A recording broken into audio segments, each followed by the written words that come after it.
Isa o hanggang 4 na charge lang madalas ang kaya ng mga karaniwang power bank.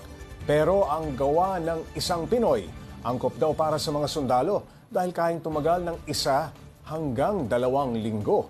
Para bigyan ng mukha ang balita, Mobile Journal Amy Atienza.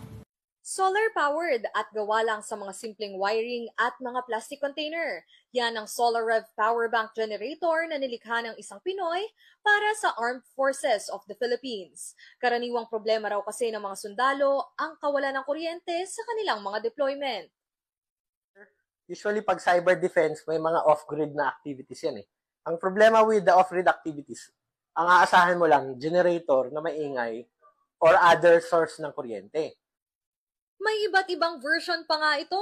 Specialized na rin daw kasi ayon sa mga kailangan ng respective AFP departments ang mga nilikha ni Giancarlo.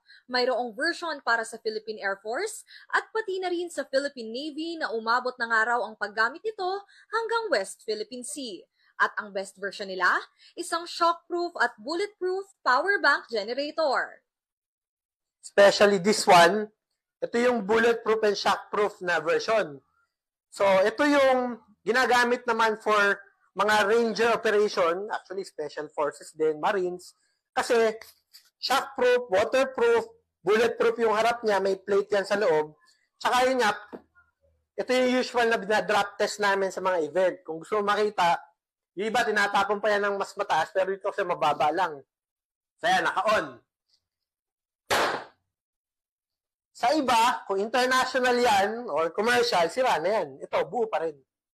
Kung pakunatan ang pag-uusapan, ang isang SolarRev power bank generator ay umaabot lang naman ng 1 to 2 weeks. At kung nanaisin mo namang patagalin pa ang buhay nito, abay simple lang.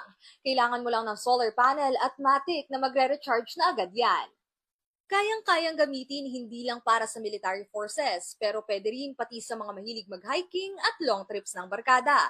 Pero bukod sa paggawa ng ganitong mga power bank, isa pa raw sa mga advokasya ni Giancarlo ay ang maturuan din ang mga kapwa Pinoy na gumawa ng sarili nilang SolarRev. Ang offer niya, libreng mga pa-seminars. So from military training, inilabas namin, dinala namin sa Tactical Survival Arms Community. Ito yung private naman na open to all Filipinos.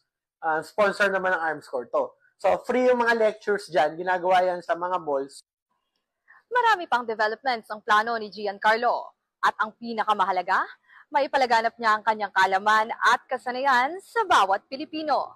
Mobile journalist Amy Atienza po, hatid ang mukha ng balita. Pag-usapan pa natin ang ibang detalye ng SolarRev Power Bank Generator kasama si mobile journalist Amy Atienza. Amy, naku, may gadget tayo sa harap Ganda, natin. Pops J, no? Paano mo natisod itong story ito tungkol sa power bank generator? Well, Pops J, as mobile journalists, syempre, very important sa amin na meron kaming power bank kasi may mga araw, katulad na lang ng Pasko, na kinakailangan talaga namin na buong araw kami nasa field. So, naghanap ako noon ng power bank. And then, nakita ko yung invention na to or yung development na to na ginawa ni Giancarlo. Nakakatuwa, no? Yung maker nitong power bank generator na nasa harap natin, anong naging inspirasyon yan? O nung mismo nga nag-imbento nito? Actually, Pops J, member daw kasi siya ng research arm ng Armed Forces of the Philippines. And then isa nga daw sa mga nakita nila talagang problem kapag pumupunta sa mga malalayong lugar, lalo na sa bundok, nawawala daw yung comms ng mga sundalo. And also, nahirapan sila sa pag-charge nga kasi hindi naman kaya nung maliit na power bank yung mga 1 week ang itatagal. Yes. So, ayun, naisipan niya na, kasi may nakita siyang ganitong lalagyan, Pops J.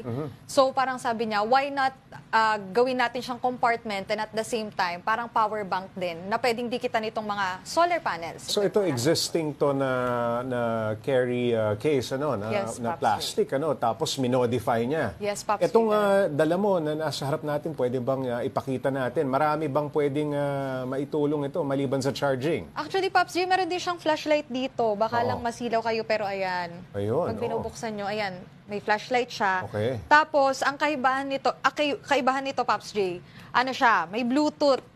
So pag gusto mong makinig ng music, Pwede ka mag-sounds. kasi nga naisip niya na Oo. hindi lang siya para sa mga Oo. hindi lang siya para sa mga sundalo, pero pwede rin siya sa mga tropahan. So kapag gusto mong mag-connect ng music, Oo. ito yung Bluetooth, pwede May ka speaker mag-connect. siya. And then Okay. ito naman yung mga ports niya, Pops J. Yan yung charging ports. So, Pwede meron siya USB. dito, may USB, tapos sa sasakyan din, pwede mo siyang i-connect. So, okay. pag gusto mo lang talaga ng long trip, kasama yung mga barkada mo Okay. or pamilya mo, talagang magagamit mo siya. Ayan. Mukhang may kamahalan nito. Amy, siya lang ba nagpondo nung una sa paggawa nito o meron siyang mga kasamahan na nag-chip in?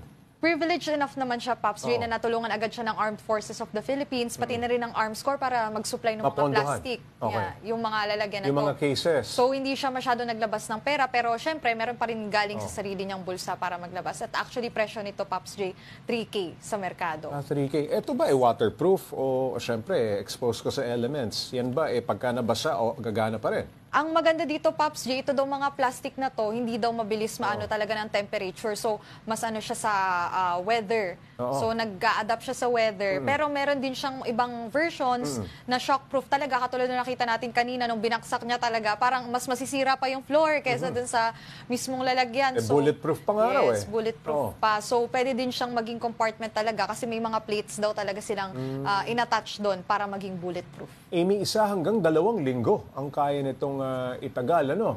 Bukod sa gadgets, ano pa ang pwedeng isaksak dyan? Katulad din na sabi ko kanina, Pops J, yung mga Oo. sasakyan, pwede din. Oo. And also, kasi nga meron siyang Bluetooth feature. Oo. So, yung mga cellphone mo, tapos siguro mga earphones na din, pag kinakailangan mong i-charge talaga, pwede yan, basta meron tayo ng port. Pero so far, yung dito sa prototype niya na to, USB pa lang. Pero meron na siyang mga developments na ginagawa na pati Type-C, pwedeng isaksak dito. Nakita ko, meron pa siyang solar panel, no? Yes, Pops J, ito. Nakakabit. Siguro pag Nakakabit ubos na na yung talaga power, pwede mo nang ilabas yan. Yun yung maganda dito, Pops J, kasi charge talaga siya gamit Sa yung field. mga solar panels. So, kailangan mo lang talaga ng araw para magkaroon ng charge to. Malaking tulong yan sa ating Yes. kasundaluhan, lalong-lalo na yung na-assign sa field. Ano? Maraming salamat, Mobile Journal Amy at Chenza.